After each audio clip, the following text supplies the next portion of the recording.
In the early 19th century, a boy named Alexander Graham Bell was born in Scotland.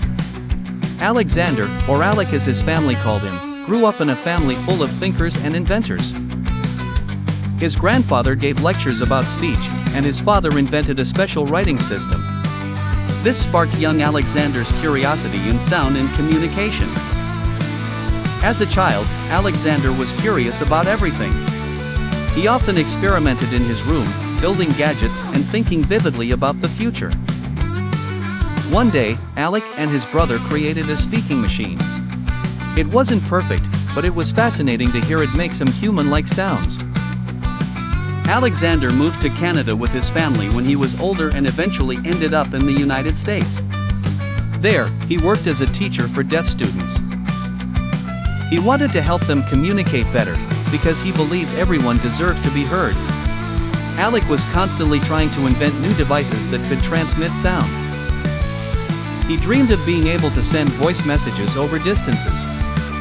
One day, while he and his assistant, Thomas Watson, were working on a telegraph project, Alexander had a brilliant idea. What if we could send voice, instead of just tapping messages, he thought. And so, they began to work on the first telephone.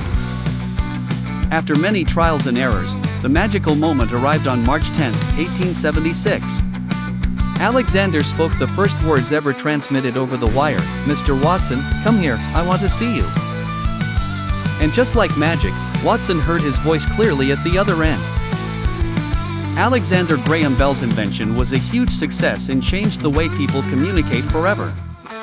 No longer did people have to write letters and wait weeks to hear from family far away. Voices could now travel through wires almost instantly. Bell's telephone innovation brought people closer together and opened the path for more advancements in communication.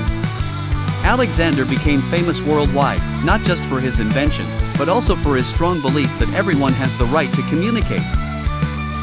And so, Alexander Graham Bell's story reminds us that curiosity, hard work, and a desire to help others can lead to extraordinary discoveries.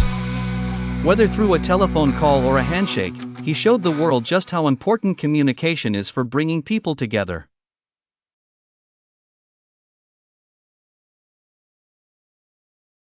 Once upon a time, in the early 19th century, a